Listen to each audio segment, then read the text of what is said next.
究竟乜嘢係旅行車呢？冇錯，一架房車出街嘅時候孭呢個背囊，咪就係旅行車啦。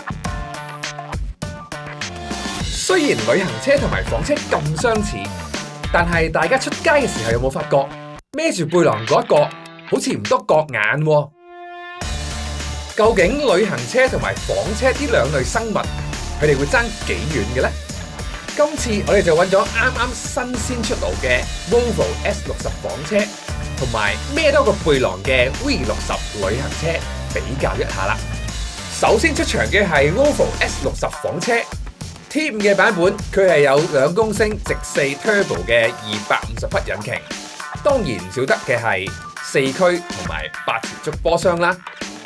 更加唔少得嘅就係 Volvo 一向都有嘅行車安全同埋駕駛輔助設施。再更加唔少得嘅，梗係佢有4道門咯。跟住嘅係 V60 旅行車，佢所有嘅數字都係同 S60 差唔多，除咗0至100多0.1秒，同埋車門多咗1度之外啦。再加埋佢用咗 Volvo 新一代嘅 SPA 底盤，我哋就睇下呢兩位試車員分別開眼同埋盲眼測試之後，佢哋對呢兩部車有啲咩新發現先。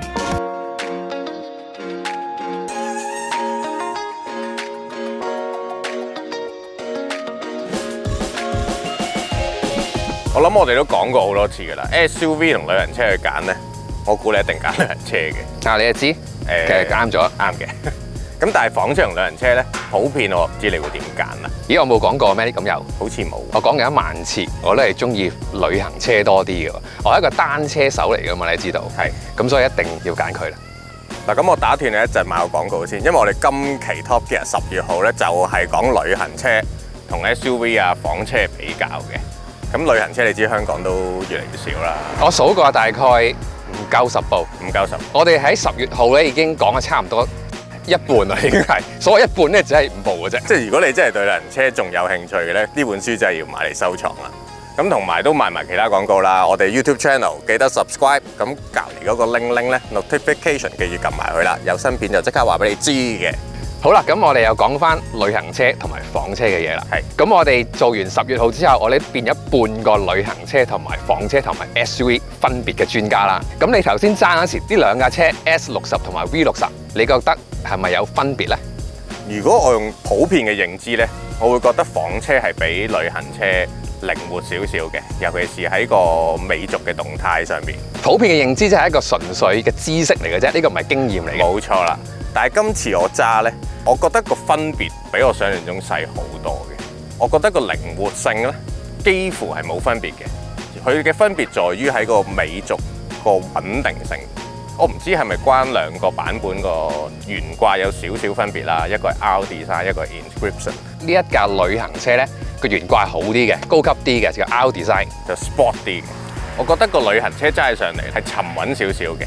而呢架房車 S60 咧，剛才都係咁講，個靈活度即係追翻車頭嗰個動態係好接近嘅，但係佢個懸掛喐動嘅反應咧，好似輕便啲嘅，唔知你有冇呢個感覺咧？我都有少少，但係如果你係用硬去量化的話咧，個分別就係咁少嘅啫。係啦，但係我同意你所講，係個車尾係決定性因素嚟嘅，而兩架車嘅實際上嘅車重分別咧係25 kg 嘅啫。大家可能覺得爭22 kg 點解會揸落去有分別咧？第一可能係幻覺啦，我要承認呢樣嘢。第二咧就可能因為好多重量係擺咗喺個頂嗰度，你覺唔覺？因為始終個房車咧係個尾部咧係冇頂，咁車尾個頂咧其實係對轉彎嗰陣時嗰個拖嘅感覺咧係影響比較大啲嘅，因為佢個重心比較高。係啦，咁你仲有冇啲嘢分到出嚟咧？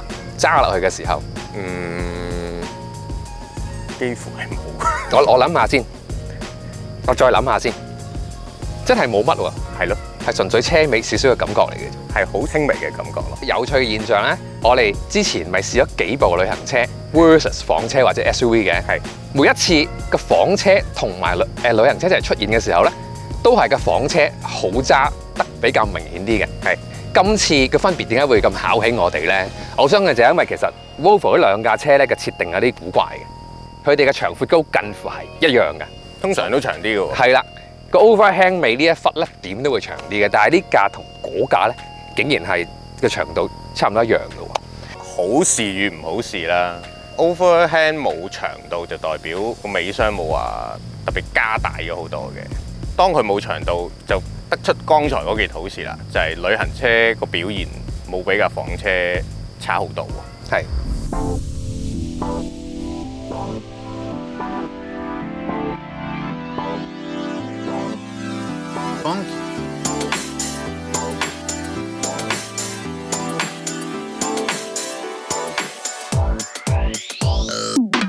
好，我哋講完呢兩架車嘅分別啦。不過你又講下究竟呢兩架車好唔好揸先嚟？比我想象中好嘅，即係佢所謂嘅好，唔係話我揸得好過癮，或者我揸得好刺激呢樣嘢，佢唔高嘅，而係佢嘅動態出嚟呢，靈活性係唔錯喎，舒適性係好好喎。咁呢兩樣嘢加埋，令到一架中型都叫做 premium 嘅房車或者旅行車呢，係有一個整體分數，我覺得係令到我都幾滿意，比我想象中好。我個感覺都有啲似。其實如果講呢一架車咧，佢嘅直接對手咧係寶馬三系嘅。嗯。如果講個刺激性、好玩嘅程度咧，三系係會高少少嘅。嗯。呢個250匹啦，其實等於嘅寶馬330i 嘅，馬力上都有啲似嘅，尺寸都係似啦。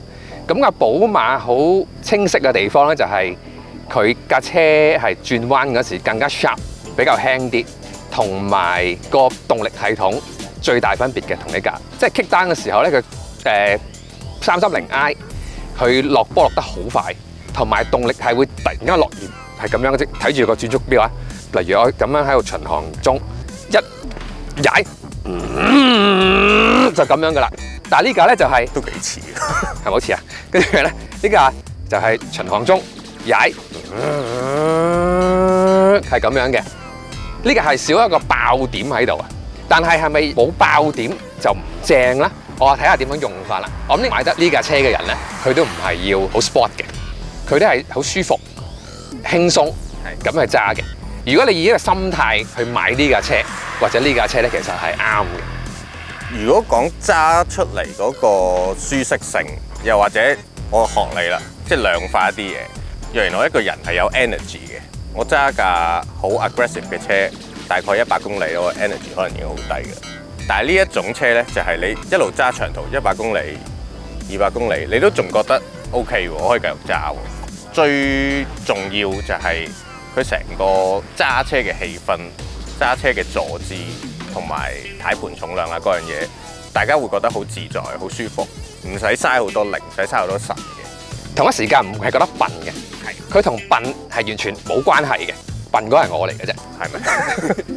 跟住落嚟會有兩位演員，佢哋飾演俾人蒙住雙眼壓上車嘅肉心，睇下佢哋喺唔知邊架車打邊架車嘅情況之下，可唔可以分得出兩架車嘅唔同呢？好啦，我哋掹眼罩啦，1、2、3，係。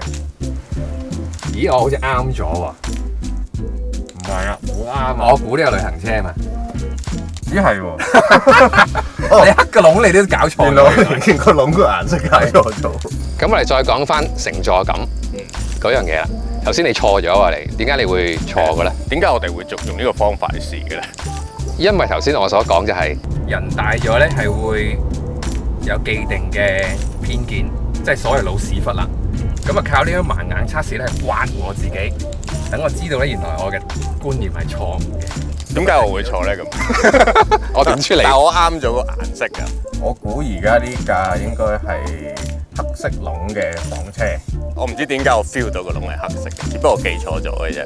係，但係所以都要係要讚嘅。我喺車上面都有講㗎啦，兩架車嘅乘坐感其實都係高嘅。但係成個感覺我都係舒服嘅，即係如果瞓覺真係唔同。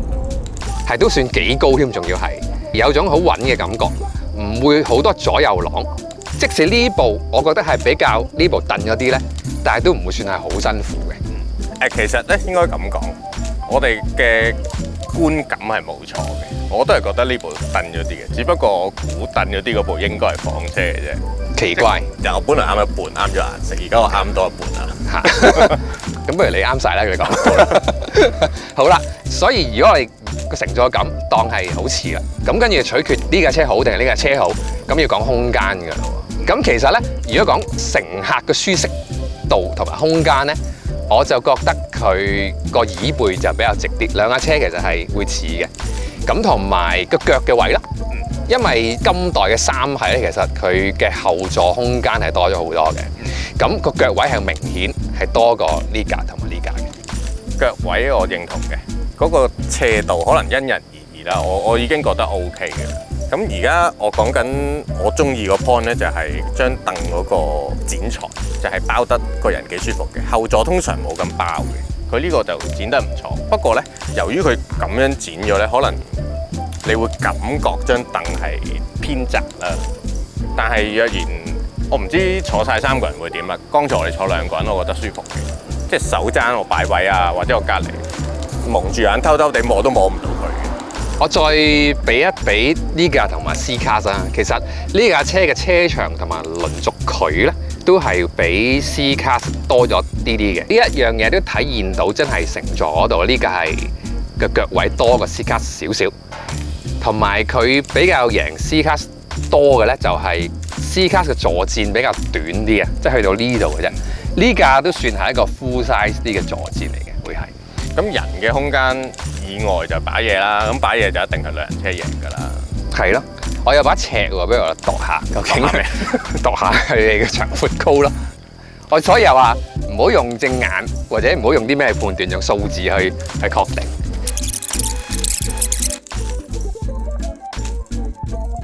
前面嗰2張凳咧，拍低嚟講咧係都擺好多嘢嘅，咁但係有呢個棘同埋呢個高度已經有啲蝕底。呢度我有度下幾高嚟，不如。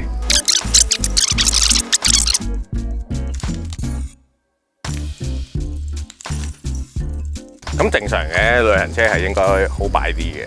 係。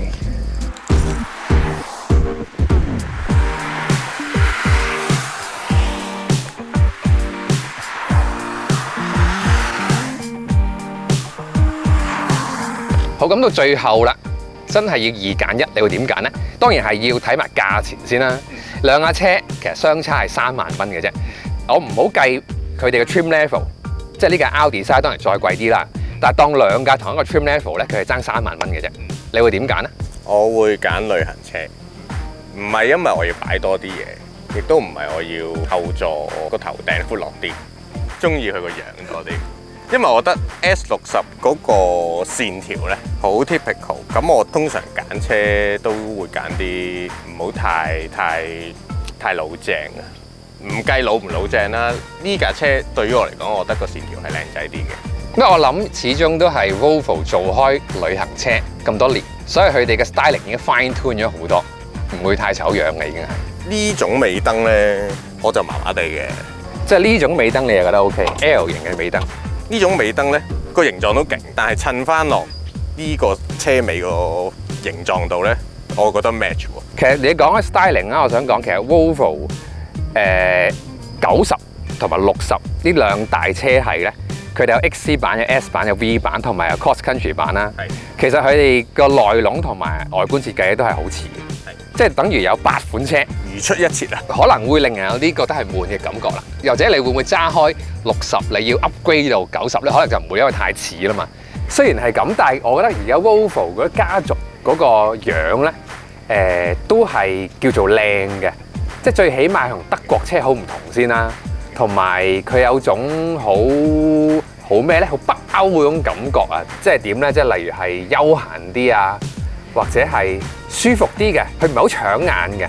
但係就係舒服啦，咁但係我又明白點解佢要咁樣做嘅，因為始終都係佢係細廠控制成本，係啦，控制成本又唔想個戰線拉到 MB 啊、寶馬啲咁長，咁所以引擎又通常2.0殺晒，跟住啲內籠外邊嗰啲 panel 嗰啲嘢又會好似，咁所以我諗呢個慳成本一個方法嚟嘅。